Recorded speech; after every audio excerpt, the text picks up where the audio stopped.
He's our Vice President of the Canal Society of Indiana. Thanks a lot. Here's your web address. You take a picture of that, and you write to the website. The one you just told me? Large, long I got time. So I hope I keep it, I'm pretty good with you. Over there. I don't, mine's give me problems. I always fear I'm going out, so, you know, and I was a teacher for 40 years, so I don't mics and me, you know. First of all, I'd like to say welcome to Terre. It's great to have you here. It's great to see this much interest in the canal. Anytime I get to talk about canal stuff, it's a pleasure. But when you get to talk about canal stuff that's in your own backyard, it's a real pleasure. Now, you don't get to do that very often. I don't know if any of you know what this is. This is in our county courthouse. This is the mural, part of the mural in the county courthouse that Bill Wolf did. I just took a picture of that part. Yeah. I'm going to talk about the Nadir level.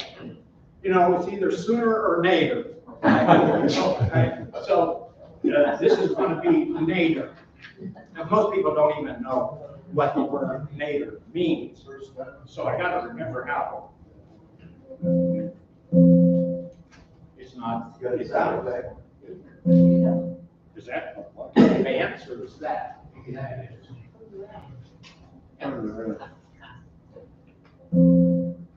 Well. Yeah. An instructor in the fire school is that's like me. So, I got a student. I'll push it. Terre Thank City you. Street Department was kind enough to put this sign on for me. It's a canal sign. The Canal Society paid for it. You can see from where it's at, but that's the courthouse in the background. It's First Street, and Indiana State University's track and field is right here. Okay, so what is a Nadir? Oh, I hope this does this. Yeah. Okay, so Nadir, definition from dictionary. The place or time of deepest depression, lowest point. Okay? If you are a canal person, it is the lowest level where water from two directions unite. Okay? So what's that have to do with what we're doing here? Okay? And I'll have to see if this works. Oh yeah. Okay. Well, from Fort Wayne to Terre, Haute, the water is all flowing this way. From Rye to Terre Haute, the water is flowing this way. From Fort Wayne back, it's going to Toledo. From on this side of Riley, it's headed to Evansville, Lamasco. Okay? And that's how it does. The Nadir level, I put it here in green, is 12 3/4 miles long. That's all the same height, that Nadir level. It was the only Nadir level on the whole Wabash and Erie Canal. And what I'm going to do is I'm going to start at the north end of that Nadir and take it going to the south end of the Nadir, looking at the structures along the way.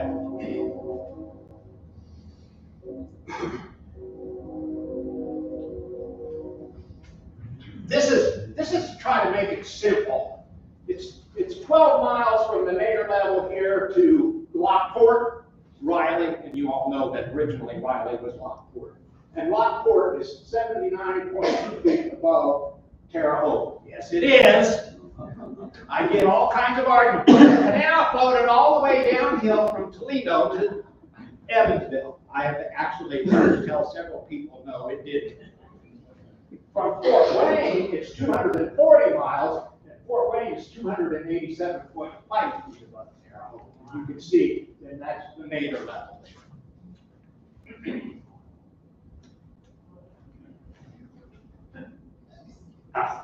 Anybody recognize that? Yeah. That's the north end of the Nadir level. What makes it the north end of the Nadir level? Lock number 40. Lock number number 40 was out here in this, it's out in here somewhere it was. And lot number 40 locked only 6 foot. It was only a 6-foot lot. This is, and for those of you who didn't know, this is Highway 163. The Lyford lot, or the Lyford Y is right over here.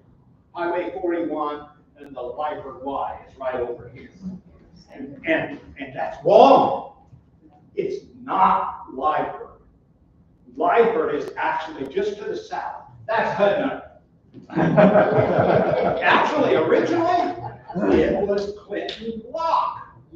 It was Clinton Lock. It was a lot for Clinton, Indiana, on the other side of the river. Okay? But when did you said it was called Hudnut? Yes, it was. And it still is. If you look at the maps, it's still called Hudnut. Theodore Hudnut bought that land from a guy by the name of Marley. It had the name Clinton Lock. Don't ask me why. I don't know why. But he, not Hudnut, changed the name. Marley changed the name from Clinton Lock to Hudnut. Hudnut bought Marley had a warehouse there, and Hudnut bought it from him for $1. And he paid it. I mean, Marley got $1 for it. He went and changed the name to Hudnut. I don't know if he's ashamed of it or what, but that's what he did. I want to stop 1 minute and talk about the Hudnuts, because the Hudnuts owned land on the north end, and they owned land on the south end of the Nadir level. They owned them both. The Hudnuts, Theodore Hudnut he was born in Kentucky.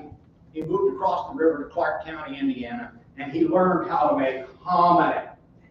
He worked for a guy that made hominy. And at that time, hominy was a fairly new product. It wasn't, not many people did. When he got old enough, he moved to Edinburgh, Indiana, and he made his own hominy plant.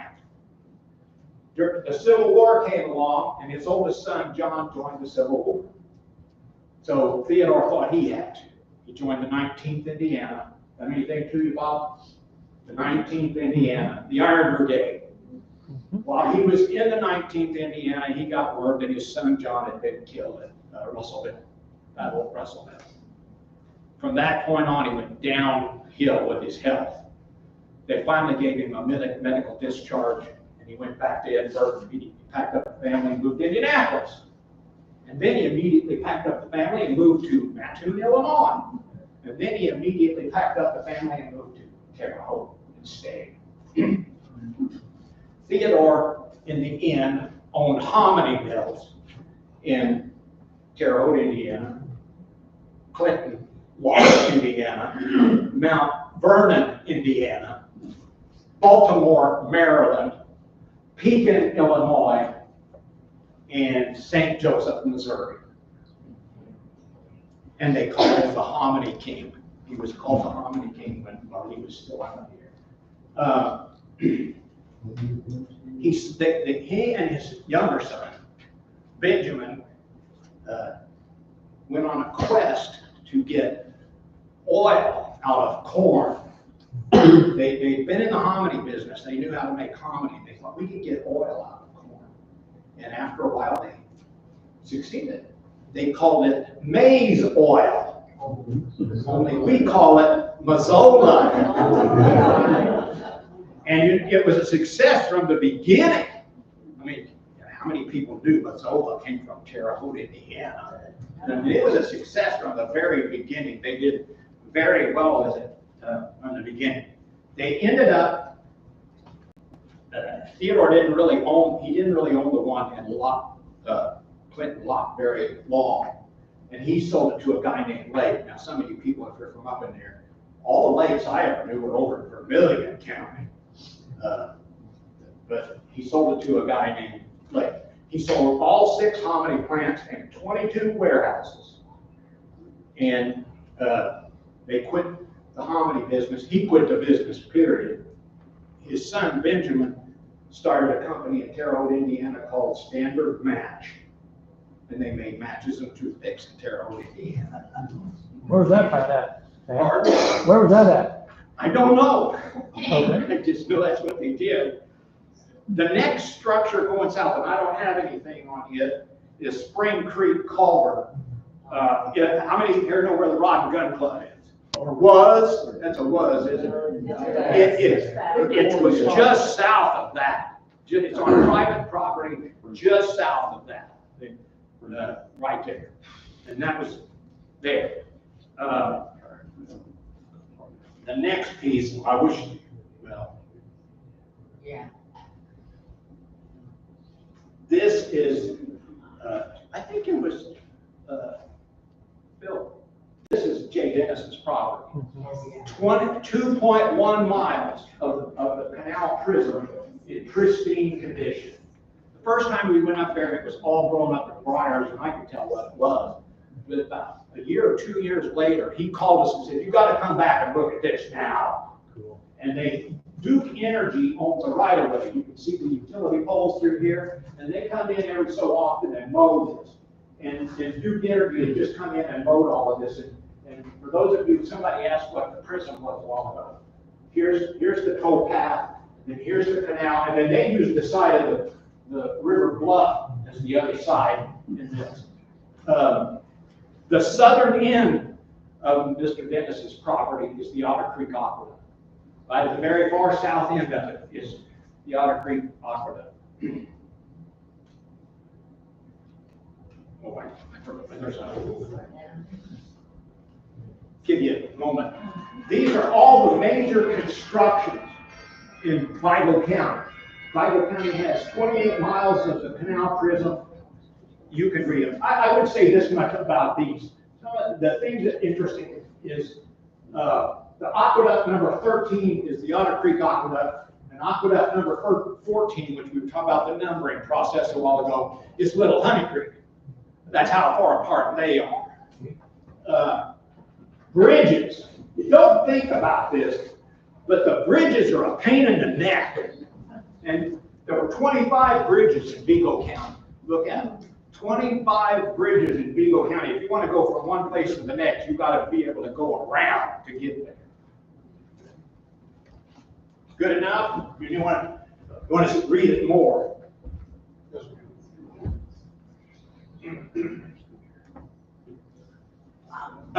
This is, you cannot find the Otter Creek Aqueduct anymore. What happened when the state of Indiana built the bypass around Terre, Haute? After they got the 41 bypass done, they went, oops! The berm and the towpath for the canal was just a little bit west of it, and they were afraid when we got a really good flood, it was going to flood the road out. So the state of Indiana really went in and took that aqueduct out. So there's not much left there. But this is made by Preston. Preston Rickard made this back here. He made this. And I've had so many people tell me they cannot imagine what this is. And I think what the main thing they can't imagine is what you have is this is the same as this. You have water going across this way in the canal, and water going underneath this way. The Otter Creek Aqueduct was only 4 spans instead of 5 like this one. It was 160 foot long. It had 4 different pairs, it had 4 different openings, and they were each 40 foot long. Just for reference, the aqueduct model you see before you are in the picture, that is a scale representation of an almost 300 foot long aqueduct, which is almost twice the size of what you had up here at Otter Creek. This is a much larger aqueduct. This is over the Patoka River. This is over the Patoka River. In the southern Indiana, this is the Patoka River in reality. And that you can see it. And the canal would have floated, the canal boats are here, this is a sideway view of the same thing. And then the creek is underneath here on the river. Okay?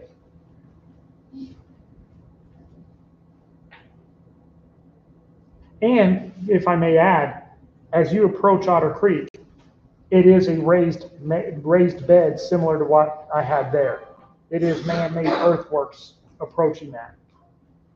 You can still see them on This 41 up there. is, the Lost Creek culvert. This was in 2003. This is on the property of what was the Elks Club. Yeah. And we had gone on a canal tour, and one old guy on the canal told my brother and I, and my brother said he'd be here today, but he's not, that was still there. So we went on a quest a few days later, and we found it. And these are the timbers sitting in Lost Creek there in 2003. I'm sorry, where is Lost Creek? Lost Creek, it's in northern Vigo County. I'm not, Just north of Fort Harrison. yeah, just Okay. north of Fort Thank you. Harrison up in there. And the problem is this is really near the river. This comes really close to the river. It is very probable that some of these timbers right here might be in Vincennes or down on the Ohio River by now. Because when that floods, it comes up and covers all of that. Sam, when you're there at the Elks Club, on the golf course, which I knock my ball in there all the time, that's the old canal, if you're walking Yeah, down I'm over gonna there show on. that here in a minute. yeah. Okay, thanks, sir. What you gotta remember is, well, people wanna go find these things. We did it when it was the Elks Club. Yeah.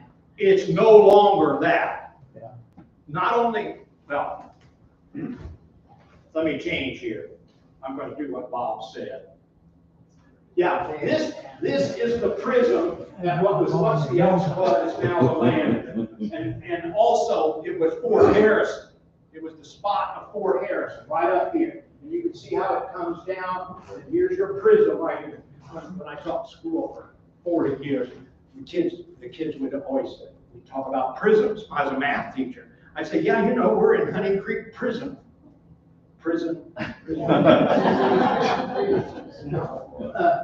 But anyway, when you look back that way, that's back to the north, and that culvert is just back that way, not real far from that. Can you still see them? Part.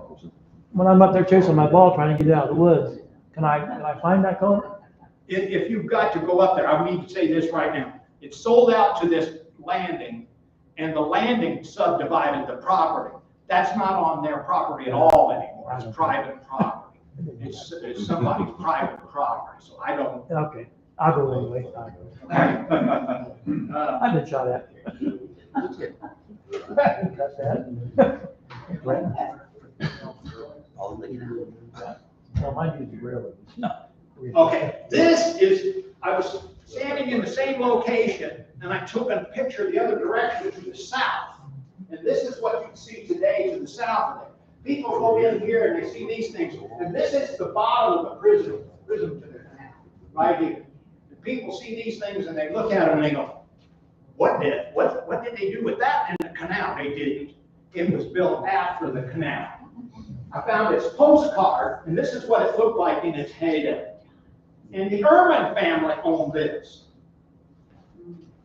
Max is outside the door here and around the corner, right? I think I'm on the right floor. Max Herman, you know, the guy who wrote Desirado. It's his brothers. It's his brothers. His brother Emil. That was his. They built this pavilion there. And what this was, first time you ever see something, you think, I'm nuts, I'm losing my mind. There's a railroad line that goes down into the river. There are two rails, and they go down into the river. And what they did is they put boats on them. Yeah. And they had a cradle that went sideways in and out of the river. They held regattas. They would put everybody's boat in the water and they'd go around the bend and come out down and wave at all the people at Fairbanks and Harvey and then go back. They held regattas. And here's the interesting thing. Max spent a lot of time here. Max went to DePaul. Max graduated from Harvard Law School. Max came back to Terre, Haute, was the assistant Vigo County prosecutor for 2 years. And Max decided he didn't want to do that. So Max went to work for his brothers, Emil and Albert. And they owned 929 Wabash. 929 Wabash. 929 Wabash. Does anybody know where that's at? Right here. They're right here. And they made garments in this building. And their famous garment was never wear out overalls. They were really known for it, I mean, really. They had another brother, Charles. Charles owned the coal mines, a meat packing plant, and he was the president of the bank. And if any of you live up around Devon's Township, he was the guy who platted Ermindale up there. It was a company town for one of his coal mines. Now, I'm going to deviate with all of this that I talked about is on the Nadir level. I want to just go away from the Nadir level for a moment here. This is a 1853 map, Terre Haute. And you're right here. This is the National Highway, and this is the canal right here. Just north of the top of the map. The north is that way. North is that way. And this is exactly, I mean, how we are right now. There was a turning basin right here. Coleman and Company right over here. This side of that building was the canal. And there was the parking lot. And this was the turning basin. And if you notice, the National Highway divides it right in half. Chauncey Rose's warehouse was on that turning basin. So right there, we call Terre Haute the crossroads of America. That's where the National Highway crossed the Wabash and Erie Canal. A description of that right there, that was a bridge, and it was written up as a high, red, covered, and if you know most canal bridges, covered bridge, which is unusual. And traffic could go both ways. Most bridges over canal, you went one way at a time. That one, they went both ways over that. And if you look at this, the canal's coming down over here, and I'll show you that again in a moment. And then it went back up that way, and it ran across the north edge of Terre Haute at the time, and then it turned and headed south. And when it leaves here, it's headed for Lockport, or Rye, okay? And you can kind of get the overall layout of it, how it feels, you know, that kind of thing. It seems like a very roundabout way for canals to get through Terre Haute, but it's done that. Yes, sir? Sam, about how much distance is there between the railroad track and the canal in that? You know, I never 20 thought of it, feet. but it would be the same. I mean, like right now, the railroad's right where it was at. It's one of those, so if you go back up the hill to almost, to me, it's still home and company, but I know they don't own it anymore. It's got to be there, and I would say 100 foot, maybe, maybe 100 foot. And is the towpath going to be on the Oh! east side? The towpath here, well, I would explain that later, but since you asked now. The towpath here is on the outside. It's out here. It's on the outside. It just switched. Now, I'll get to that later on. Okay?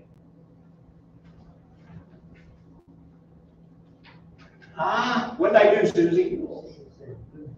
How did I do that? Let me wait a minute. I gotta find where I'm at. I'm going to here. Sam, is there any speculation why they took that route by 10 feet? Yeah, I think I know why. Okay.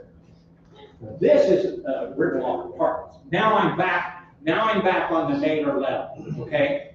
The canal went right down through the middle of that building. The canal went right down through the middle of that building. And there's a problem. Does anybody besides me know the problem? Yeah, my wife. Well, my wife and I are the two people that did the cemetery survey in Fingal County for the Indiana Department of Natural Resources. This is the old burying ground. That's a cemetery. It's a cemetery right there. Is that the Indian Orchard? Yeah.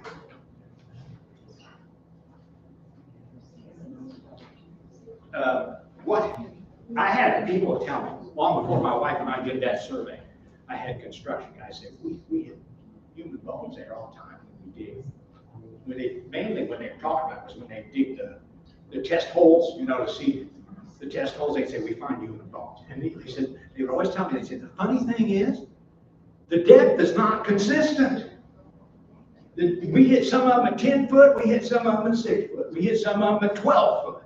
We don't understand that. Can you tell us why? No, time, no, I couldn't tell you. But anyway, going back to Hudnuts. The Hudnuts built a hominy plant down here. It was not on this property. It was off to the side of the property. With the Hudnuts, they sold most of that. What they sold off, they sold a lot of it, but not all of it, to the American Hominy Company. Well, the American Hominy Company moves in, and they want to expand. Okay? The city of Terre Haute was not in good financial shape at the time, and they sold them the cemetery. And another thing had already happened, I should also, which I'll explain again in a minute, but that's how all of that got messed up that way.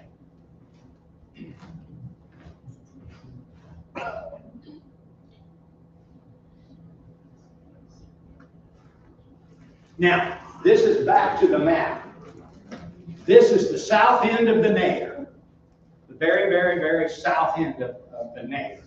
And this was Bob or some of you might visit, but this is one of the things that makes the canal work. They needed this area right here.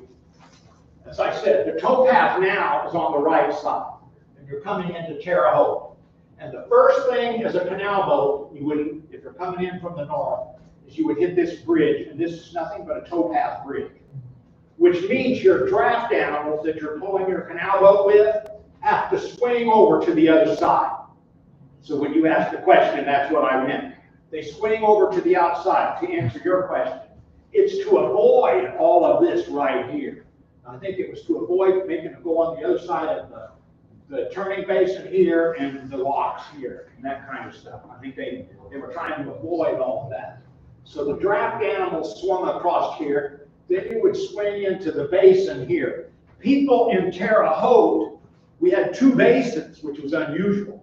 And people in Terre Haute called the one that was right outside the doors here the upper basin, and that one was the lower basin. Sometimes they called that one the Nadir basin, but most of the time they referred to them as the upper basin and the lower basin.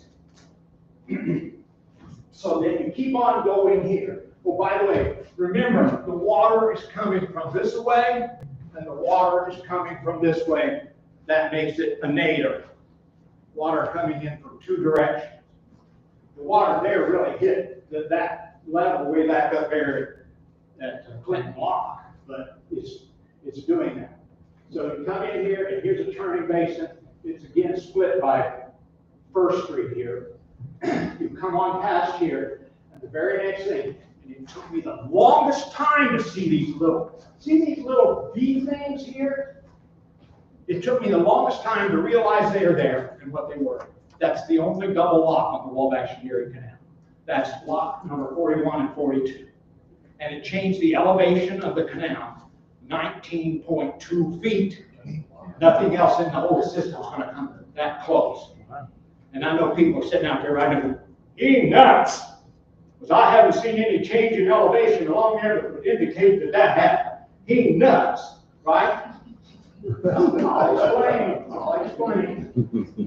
If you go through the double lock, by the way, for those of you, that gate, I think I covered up that gate with my booster. That gate right there is the middle gate. It's the upper gate for 41 and the lower gate for 42. Both literally went out of one lock right into the next one. So it's three gates. 3 gates, yeah. 3 gates. Not three gates, 3 gates. That's what I said. No, I know. This here blows a lot of people's minds. That's a dry dock. That's a dry dock. People live in Terre Haute. Dry dock? You gotta be kidding me. No, that was a dry dock for the canal. What's a dry dock? They put boats in there to repair them. They also built boats in there. If you look at the 1850 census, remember it opened to Terre Haute in 1849. There were already people who listed their occupations as related to canal work. There were already people doing that. There were, who would say, I'm a boat builder, that kind of thing. So you have all that. One thing that's interesting here is see the bridge, Lafayette Avenue, the diagonal, and 5th Street, which is this one. Those were pivot bridges. You've seen pivot bridges? Those were pivot bridges right there. I've never has anybody else ever come across a pivot bridge on the canal? Logansport. As pivot bridges. Logansport. Logansport had a pivot bridge. So the Those were road pivot going over the canal. I have not seen So any when it excuse parallel to the given river for to the the one canal, on closed 5th the Street. traffic. That one's excuse is it was so close to that. But if you've ever seen a canal bridge, they're way high. And you go up and over. Well, I can't say that. I was thinking it's like a parabola, but I might. Hyperbole. Parabola. Sam, Convex, concave. interesting thing is sitting here and looking at that dry dock thing, and the difference in elevation in that canal. The north end could flood the dry dock, and the south end would drain. Why do you think they put it here? That question came to my mind. Why is a dry dock there? It was the ideal place to put one. It was the ideal place to put one. Elevation changed 19.2 feet. You can really run water in and out of there. Yeah. Plus the fact, I don't know if you've noticed it, but we're too high up. If you go out here on the ground in Terre, what's the soil? Sand. You let all of that water out, it's going to dry up much quicker than it would on clay ground. They can get in there and get to work on the boat quick.